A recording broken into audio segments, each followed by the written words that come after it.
नमस्कार, मैं श्रीपाद बख्शी पुनः उपस्थित हूँ आपके सामने पानी से ज़िंदगी से एक और मोती लेकर।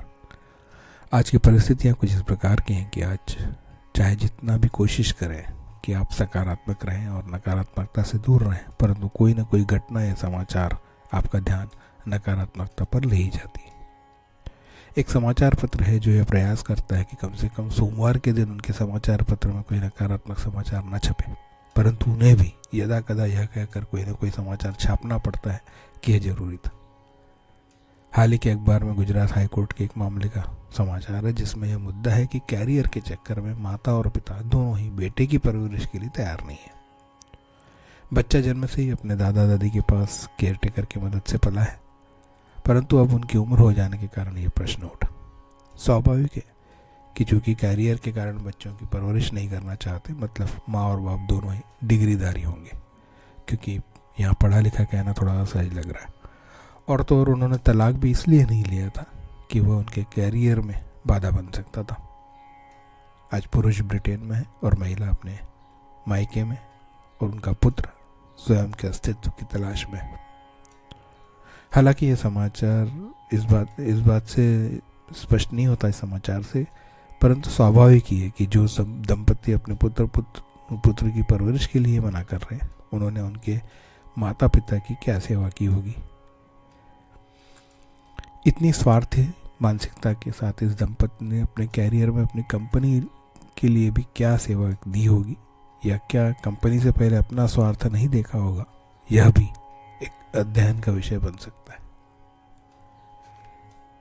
इस समाचार को बहुत ही असामान्य घटना मानकर इसे नजरअंदाज किया जा सकता था, परंतु नहीं किया जा सकता, क्योंकि इस प्रकार की घटनाएं अब असामान्य नहीं रही। इस प्रकार की शब्दशः मिलती जुलती घटना भले ही ना मिले, परंतु इस कसौटी पर कसी जा सकने वाली अनेक घटनाएं आसपास मिल जाएंगी। यहाँ एक और बात गौर करने की है कि यह सब इसलिए नहीं किया जा रहा कि जीविका खतरे में थी। अगर उपरोक्त समझौता सिर्फ 2 वक्त की रोटी और जीवित रहने के लिए करना पड़े तो भी शायद ठीक लगे, परंतु ऐसा न होते हुए सिर्फ कैरियर, पद और तथाकथित प्रतिष्ठा के लिए यह सब किया गया, और जो हजम नहीं होता। इतने निष्ठुर तो वो प्रवासी मजदूर भी नहीं बन पाए जो सैकड़ों मील चलकर अपने परिवार के पास पहुंचे जब कोरोना का संकट आया था।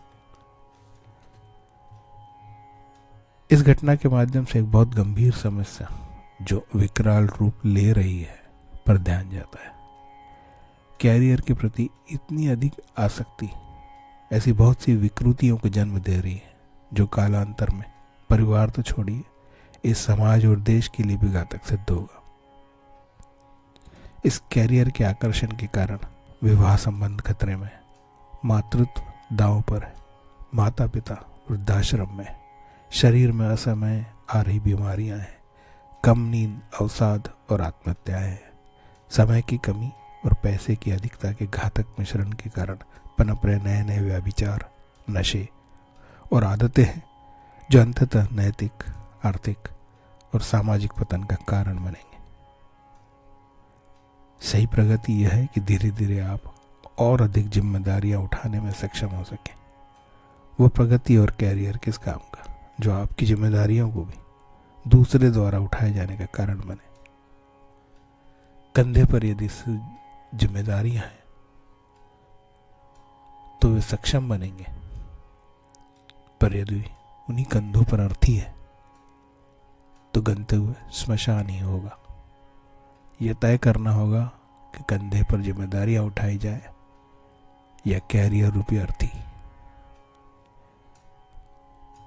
अपना ध्यान रखिए। जय हो, नमस्कार।